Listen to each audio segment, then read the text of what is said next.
चलिए ध्यान दें, क्लास 12 के लिए बिजनेस स्टडी का पार्ट बी, पहला चैप्टर फाइनेंस मैनेजमेंट, वित्तीय प्रबंध।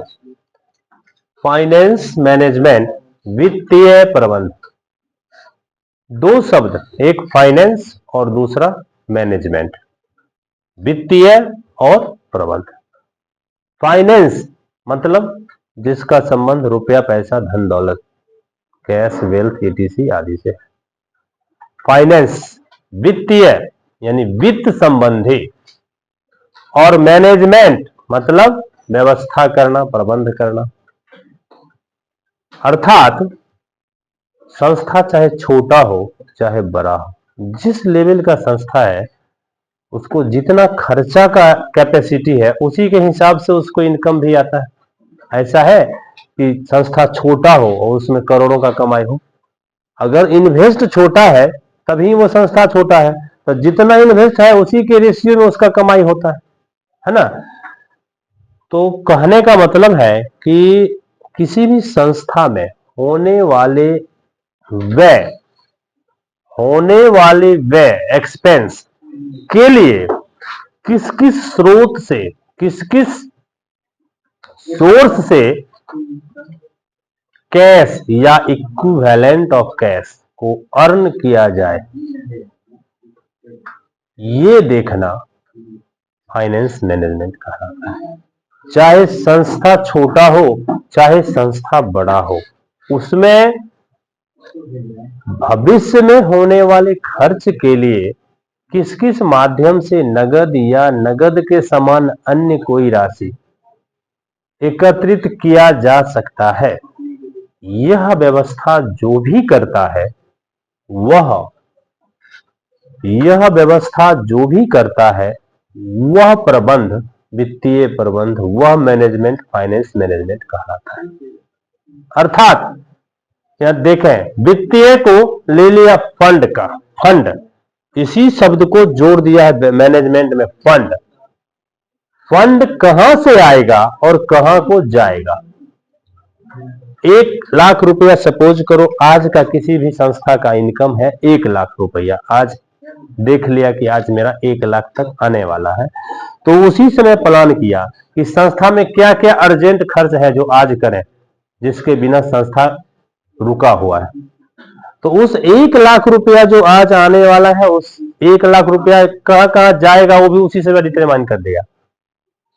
तो कोषों का स्रोत एवं कोषों के प्रयोग को निर्धारित करने वाले प्रबंध को वित्तीय प्रबंध कहते हैं। फंड का सोर्स और फंड का यूज को डिटरमाइन करने वाले मैनेजमेंट को वित्तीय प्रबंध कहते हैं। और यही हम कोर्स इसीलिए जोड़े कि यहां हमारा एक लॉन्ग क्वेश्चन होता है, वित्तीय प्रबंध का रोल, दायित्व क्या है। तो मुख्य दायित्व यही है, सोर्स ऑफ फंड और यूज ऑफ फंड। हमारा कौन कौन है सोर्स ऑफ फंड, क्या है सोर्स। जैसे हम कंपनी चलाते हैं तो कंपनी सबसे पहले शेयर जारी करेगा, शेयर में भी देखेगा कि हमारे लिए इक्विटी शेयर बेहतर है कि हमारे लिए प्रीफरेंस शेयर, प्रीफरेंस शेयर में भी देखेगा कि कम्युलेटिव बेहतर है कि नॉन कम्युलेटिव बेहतर है ना। तो सबसे पहले वो शेयर पे डिसीजन लेगा कि कौन सा शेयर हम जारी करें। फिर शेयर से अगर काम नहीं बनेगा तो वो डिवेंचर पे विचार करेगा कि हम डिवेंचर इशू करें। डिवेंचर से नहीं करेगा तो वो चाहेगा बोनस शेयर इशू कर दें। पुराना शेयर होल्डर है तो वो डिविडेंड नहीं देके डिविडेंड के पैसा को रोक लेगा, उसके बदले अपने नाम का शेयर इशू कर देगा, कंपनी के नाम का। बोनस शेयर क्या होता है, किसी कंपनी के द्वारा डिविडेंड, घोषित डिविडेंड का भुगतान नहीं करके, नगद में भुगतान नहीं करके उसके बदले अपने कंपनी का शेयर जारी कर देता है, तो वैसे शेयर को बोनस शेयर कहते हैं। तो बोनस शेयर देखेगा। फिर पब्लिक डिपॉजिट, सिक्योरिटी प्रीमियम, है ना, ये सब सोर्स है जिससे कंपनी के पास पैसा आ सकता है।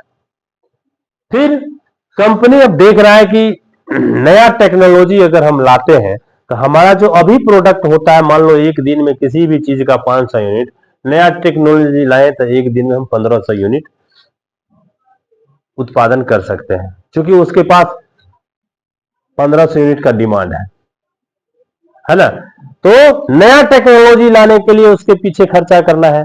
किसी एक्सपीरियंस होल्डर वर्कर्स की आवश्यकता है जो उत्पादन के गति को बढ़ा सके, उसको उसका पैकेज बढ़ा के, चाहे जैसे वो दूसरे कंपनी में कार्यरत है उसे मिला और सोचा कि इसको यहाँ जितना पैकेज देता है उससे हम ज्यादा पैकेज करके अपने यहाँ रख लेते हैं, है ना।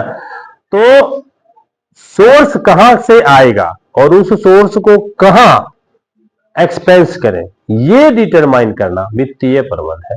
उसी में है उसका रोल, कोषों का यूज, कोषों का सोर्स, फिर संस्था की उत्पादकता को बढ़ाना। मैन्युफैक्चरिंग पावर बढ़ेगा तब ना उसका सेल बढ़ेगा। मान लो हमारे पास कस्टमर है कि एक दिन वो हमारा 1000 यूनिट कोई भी चीज खरीद ले, लेकिन हमारे पास उत्पादन में अगर 800 यूनिट का क्षमता है, तब तो 200 यूनिट कम हम बेच रहे हैं ना पर डे। उसके पास, हमारे पास कस्टमर है जो 1000 यूनिट पर डे खरीदने का क्षमता रखता है, उसको बिक जाएगा मार्केट में, लेकिन हमारे यहाँ उत्पादन होता है 800 यूनिट, तो हमको तो 200 यूनिट के नुकसान के बराबर पर डे हमको नुकसान सहना पड़ेगा। इसीलिए उत्पादकता की क्षमता को बढ़ाने के लिए, प्रोडक्टिविटी पावर को बढ़ाने के लिए, मैन्युफैक्चरिंग पावर को बढ़ाने के लिए हमें सोर्स की आवश्यकता है। और वो सोर्स क्या है, तो equity share, preference share, public deposit, bonus share, interim dividend, जो भी है, इसके माध्यम से हम सोर्स इकट्ठा करते हैं और उसे हम फिर अप्लाई करते हैं जहां जरूरी है। हाँ, यूज ऑफ।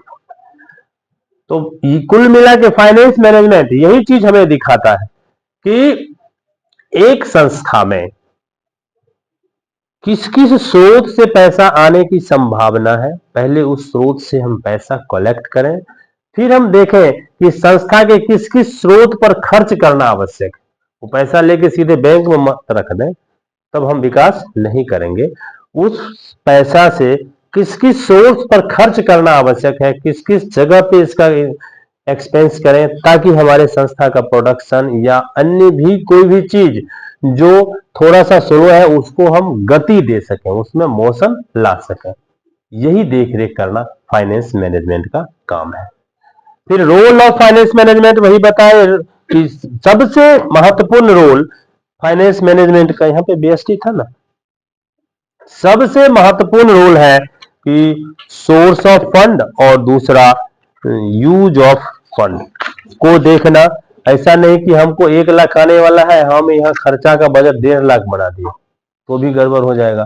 तो सोर्स के अकॉर्डिंग ही हम यूज भी रखें ये। उसके बाद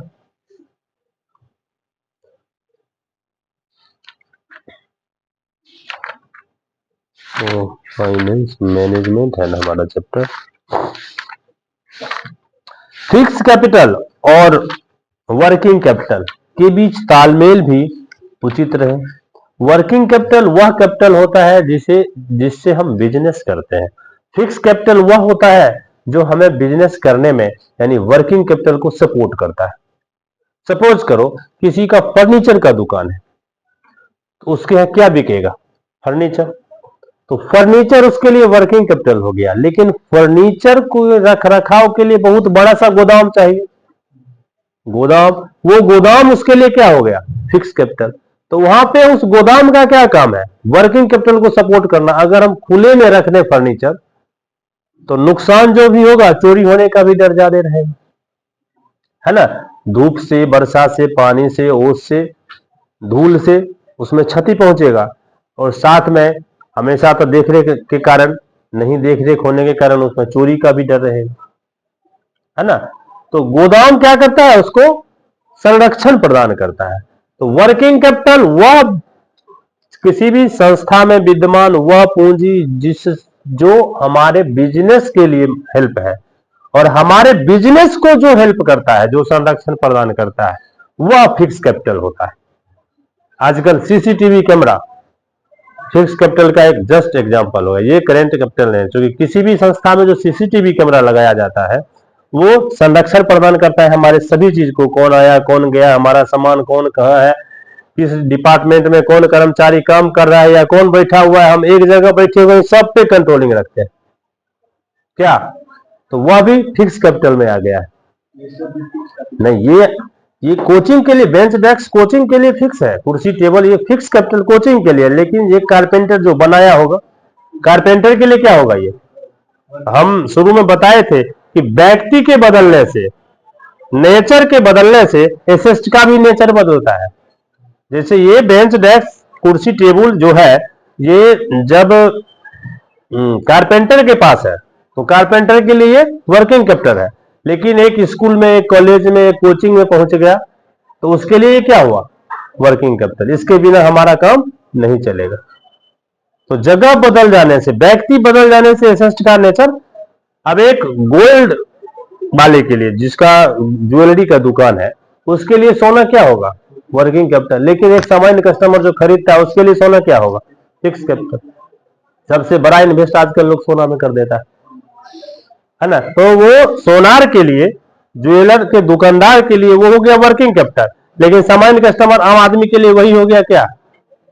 फिक्स कैपिटल। तो जगह बदल जाने से संपत्ति बदल जाता है ना। थोड़ा थोड़ा लिखे ना। डिफाइन फिनेंशियल मैनेजमेंट, वित्तीय प्रबंध को परिभाषित करें। डिफाइन फिनेंशियल मैनेजमेंट, वित्तीय प्रबंध को परिभाषित करें।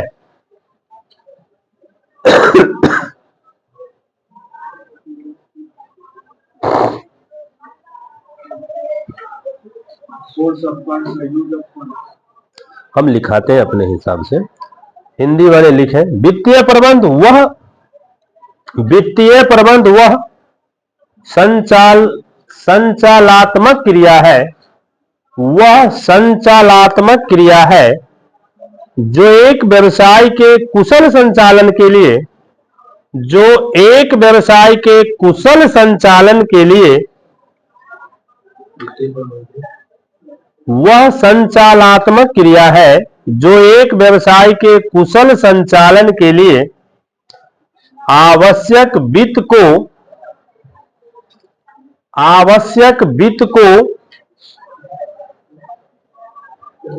उपलब्ध कराने, आवश्यक वित्त को उपलब्ध कराने तथा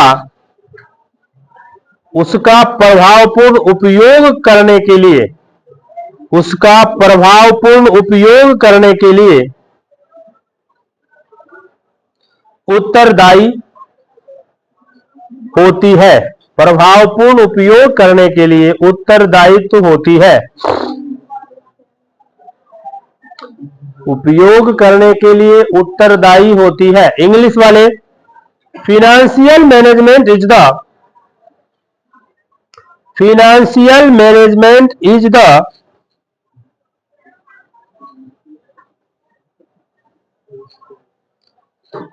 operational activities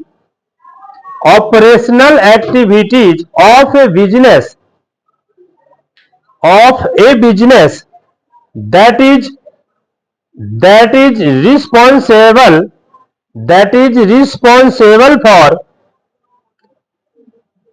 is responsible for obtaining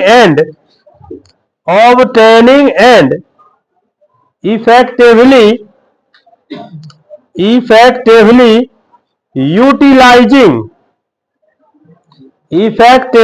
utilizing the fund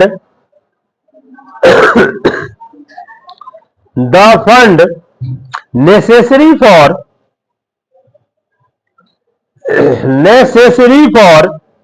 efficient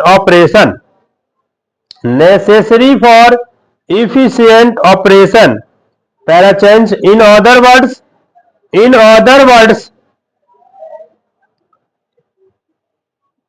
financial management is the application